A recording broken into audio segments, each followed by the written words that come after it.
to Newsview with anchorman Michael Badger. This is Newsview. I'm Michael Badger. Our top story tonight, Champaign, Illinois, according to WCIA TV at WCIA.com or IllinoisHomepage.net. Police are investigating a stabbing.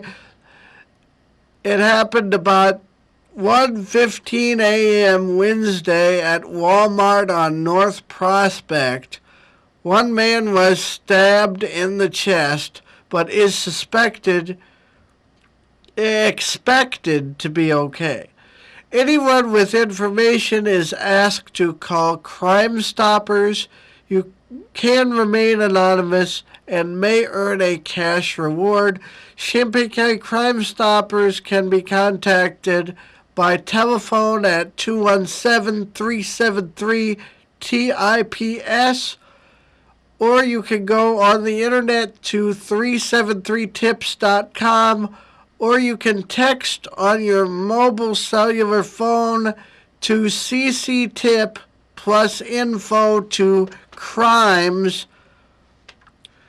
And the next story for tonight on Newsview is, according to the Mail Online at dailymail.co.uk, former Ukraine Prime Minister Tymoshenko says he will run for presidency and reclaim the Crimea from the Russians.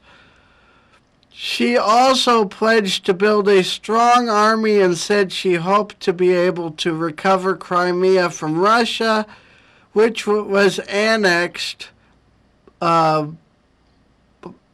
them last week.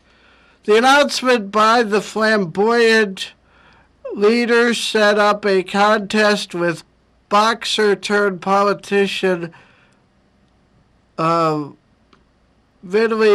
Klitschko, who has also declared his candidacy.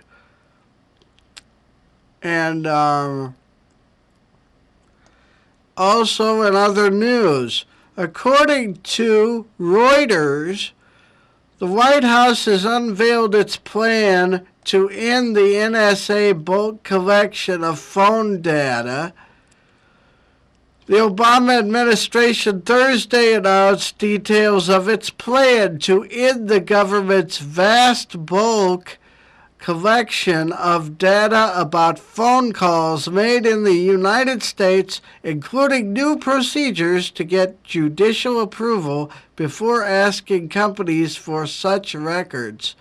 Under the plan, phone companies would have to provide data from their records quickly and in a usable format when requested by the government, a senior administration official told reporters on condition of anonymity. It would also allow the government to seek the data without a court order in a national security emergency. Also, in other news tonight on Newsview, we'll bring you more after this break. Stories like 25 drug companies are planning to phase out animal antibiotics, and area urbana artists are going to benefit from new grants. Stay tuned for that and more on Newsview tonight on Newsview 6 at 10.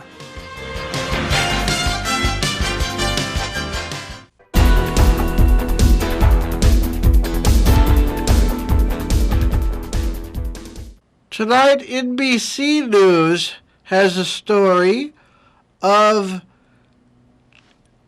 the food companies. 25 of them have planned to phase out animal antibiotics. 25 pharmaceutical companies are voluntarily phasing out the use of antibiotics for growth promotion in animals processed for meat, the Food and Drug Administration said on Wednesday. Citing a potential threat to public health, the agency in December asked 26 companies to voluntarily stop labeling drugs important for treating human infection as acceptable for use in animal production. The companies will either withdraw the drugs from animal use completely or revise them so they would only be able to be used with a veterinarian's prescription. Pharmac AS was the only company that declined to follow the voluntary guidelines. Pharmac makes an antimicrobial powder used to treat certain conditions of salmon, trout, and catfish. The Norwegian company's product already is for therapeutic uses only, but is available over the counter, according to nutritionists.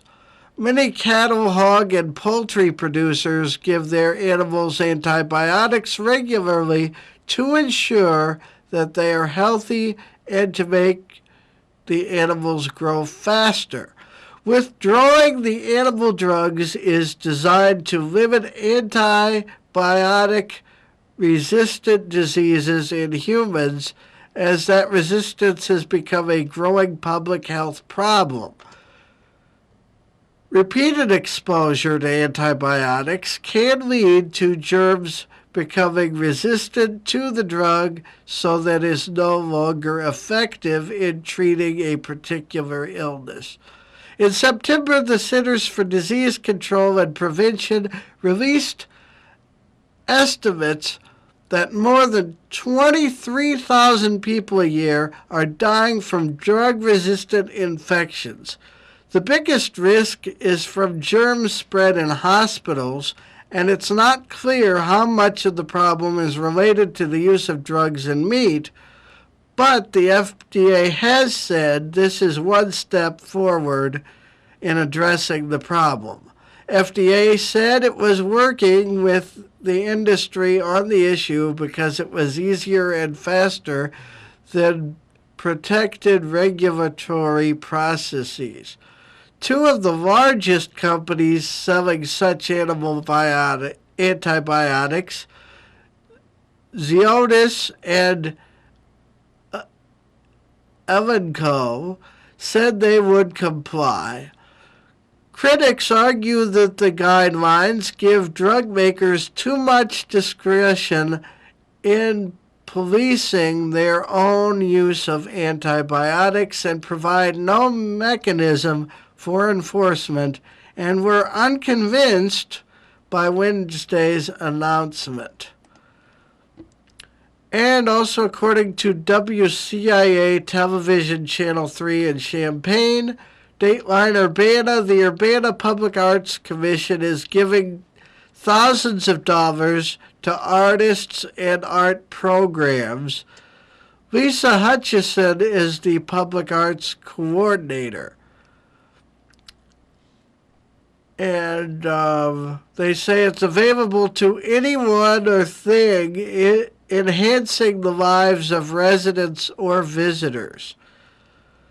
And from the Daily Dot at dailydot.com. Senseless tragedy struck in the Romanian commune of Movila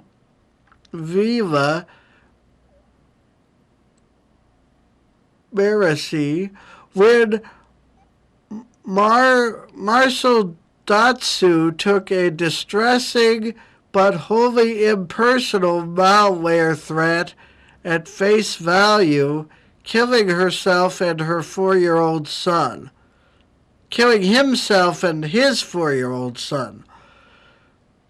Nescure is a misguided attempt to avoid prison and spare his boy shame.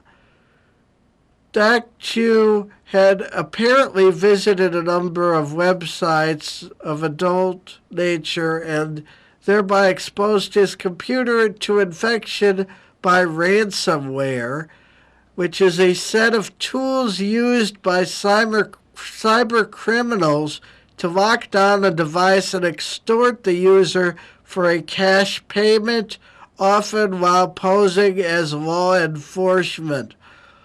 Such insidious tactics have been popular of late and are nowhere more prevalent than in Eastern Europe and Russia.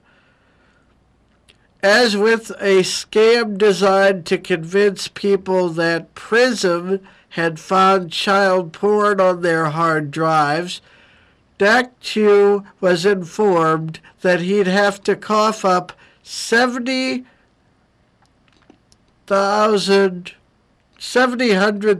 Romanian lei, which is more than $21,000, or go to jail for 11 years.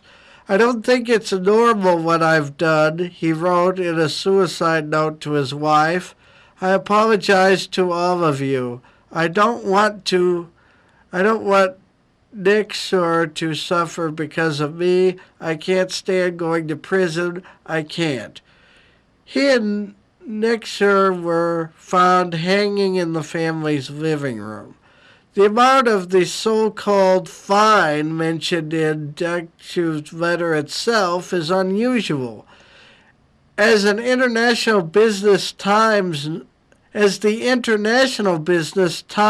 noted, a sum of a few $100s is more commonly demanded, since it betters the odds that the money will come through. Perhaps if Daqu could have afforded the larger amount, or if he had been asked for a smaller one, 2 lives might have been spared. Just another heartbreaking hypothetical in the case that's full of anything but.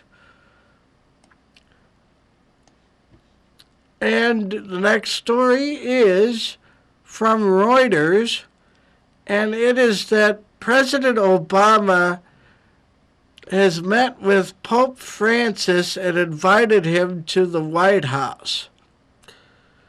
Calling himself a great admirer, President Barack Obama held nearly a 4-hour private talk about the global situation with Pope Francis Thursday and invited the pontiff to visit the White House.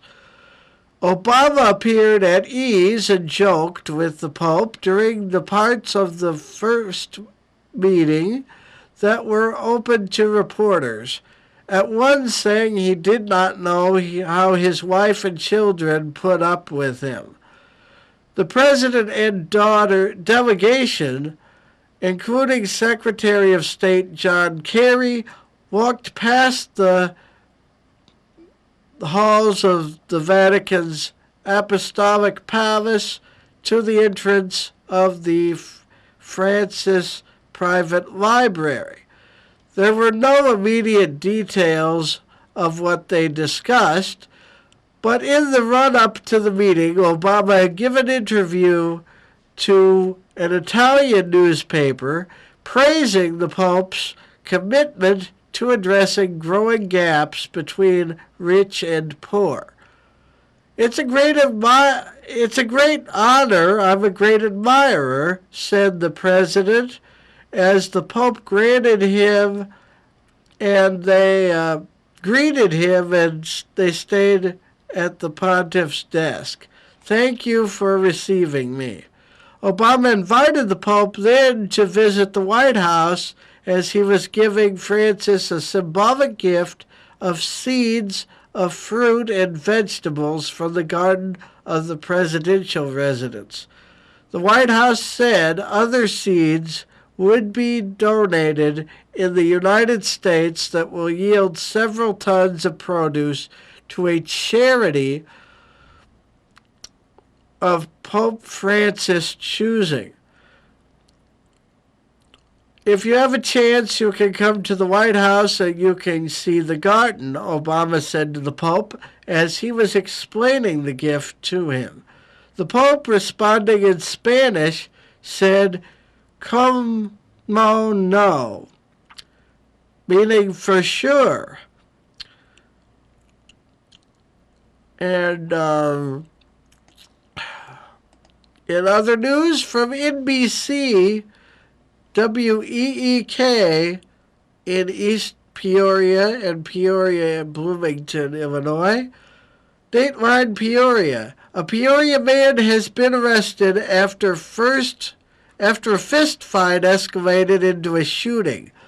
Hussein Assad, 21, was booked early Thursday morning on charges of aggravated battery, aggravated assault, and gun charges. Police responded into the MacArthur Corner store, 907 West Johnson, on a report of shooting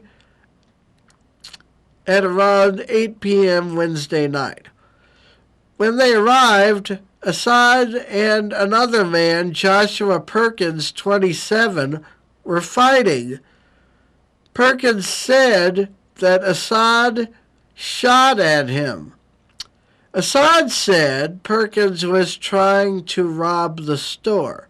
Perkins told authorities that Assad told him to come into the store to get money he was owed.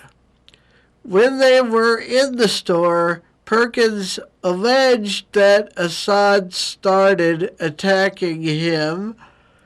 After taking the fight outside, Assad produced a handgun and shot him, or at him. Perkins was not injured by the shooting. Assad was arrested for his role in the incident. At this time, Perkins does not have any charges he faces. And according to Yahoo News, terror has gripped West Africa as Ebola has struck in an outbreak there.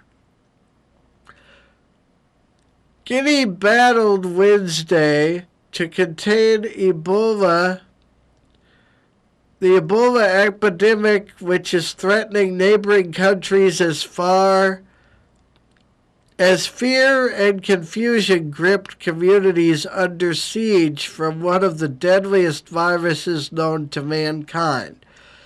Aid organizations have sent dozens of workers to help one of the world's poorest countries combat a hemorrhagic fever outbreak, which has killed at least 63 people, many of whom have been confirmed as infected by Ebola.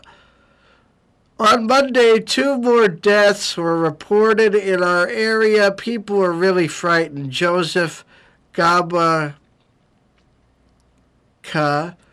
Senju, a unit manager for Plan International in Guinea's South, was quoted as saying in a statement, "They have seen people die in a matter of just 2 or 3 days. They're constantly worried who is going to be the next fatality," he said. The British-based charity said people of Ghana's southern forests, the epicenter of the outbreak, which began in February, had been terrified by seeing neighbors bleeding severely as they were struck down by the virus. People have never experienced anything like this before, he said, and rumors are rife among communities who are trying to come up with their own explanations, said Semdoni. Ebola had never spread among humans in West Africa before February, but 5 deaths being investigated in Liberia, 1 in Sierra Leone, and others still being tested, could bring the toll from the epidemic to above 70.